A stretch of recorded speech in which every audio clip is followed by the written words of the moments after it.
আজকের যে ভিডিওটা আমরা মেক করতেছি এই ভিডিওটা আমাদের চ্যানেলের মোস্ট রিকোয়েস্টেড একটা ভিডিও। আর আপনি যদি একজন বাইকার হয়ে থাকেন তাহলে আজকের এই ভিডিও তো খুব বেশি আপনার জন্য ইম্পর্টেন্ট হতে যাচ্ছে।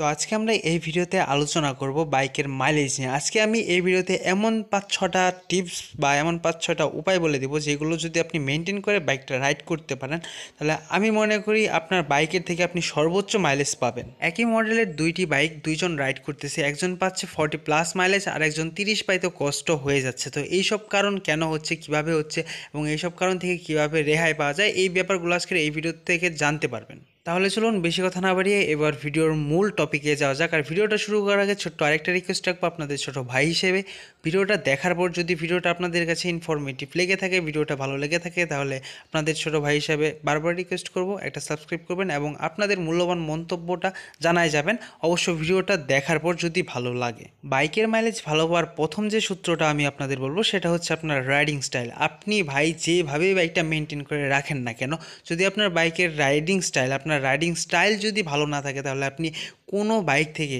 এমনকি 80 সিসির বাইক থেকেও ভালো মাইলেজ পাবেন না। রাইডিং স্টাইল ভালো করার মেন ওয়ে হচ্ছে আপনাকে ইকোনমি রাইড করতে হবে, অর্থাৎ আপনি হুট হাট করে টান দিতে পারবেন না, আপনি 8-9 হাজার আরপিএমে গিয়ার শিফট করতে পারবেন না। আপনাকে সবসময় জেন্টালি রাইড করতে হবে এবং আপনাকে গিয়ার রেশিওর সাথে সাথে আরপিএমটাও মেনটেন করে রাইড করতে হবে। যদি আপনি আপনার রাইডিং স্টাইল ভালো করতে পারেন তাহলে আপনার মাইলেজ বৃদ্ধির 50% কাজ হয়ে গেছে। এরপরে সেকেন্ড যে স্টেপটা আছে মাইলেজ বৃদ্ধি করা, সেটা হচ্ছে আপনাকে যতটুক পারেন আপনি ততটুক ভালো ফুয়েল বাইকে লোড করতে হবে। ভালো ফুয়েলও মাইলেজ বাড়ানোর ক্ষেত্রে অনেক রোল প্লে করে। এরপরে যে বিষয়টা বাইকের মাইলেজ বৃদ্ধি করতে সহায়তা করে সেটা হচ্ছে বাইকের মেনটেনেন্স। আপনাকে আপনার বাইকটা সর্বোচ্চ পরিমাণ মেনটেনেন্স করে রাখতে হবে। যখন যেটা নষ্ট হবে, যখন যেটা সমস্যা দিবে সেইটারই সমাধান করতে হবে।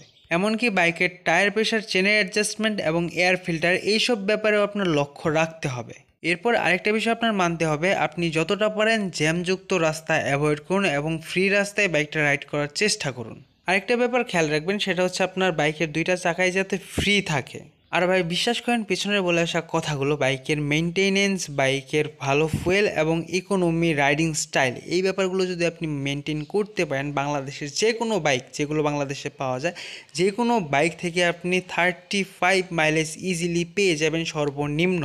যদি আমার এই কথাগুলো বিশ্বাস না হয় যে 35 মাইলেজ পাওয়া সম্ভব না, তাহলে আমি বলতেছি ভাই আপনি নিজে আপনার বাইক দিয়ে একবার ট্রাই করে দেখেন, বাইকটা ভালোভাবে সার্ভিস করান, বাইকটাতে আমি যেভাবে বললাম সেভাবে মেনটেনেন্স করেন এবং সেভাবে রাইড করেন, দেখবেন আপনার মাইলেজ 100% বৃদ্ধি পাবে। যদি না বৃদ্ধি পায় তখন কমেন্ট করে আইসা জানায়েন। তবে যদি বাইকটা ব্রেকিং পিরিয়ডে থাকে সেই ক্ষেত্রে কথাটা ভিন্ন হইতে পারে, তখন মাইলেজ একটু কম পাইলেও পাইতে পারেন। তো বাইকার্স, আজকের ভিডিওটা এই পর্যন্তই রইল। দেখা হচ্ছে পরের এরকমই কোনো নেক্সট বাইক রিলেটেড ভিডিওতে। যদি এরকম আরও বাইক রিলেটেড ভিডিও দেখতে চান তাহলে অবশ্যই আমাদের চ্যানেলটা সাবস্ক্রাইব করে রাখতে পারেন এবং আপনার মূল্যবান কমেন্টটা করতে পারেন। আমি আপনাদের কমেন্টের উপর বেস করে কিন্তু ভিডিও বানিয়ে থাকি। তো সবাই ভালো থাকবেন, সুস্থ থাকবেন আর অবশ্যই হেলমেট পরে রাইড করবেন।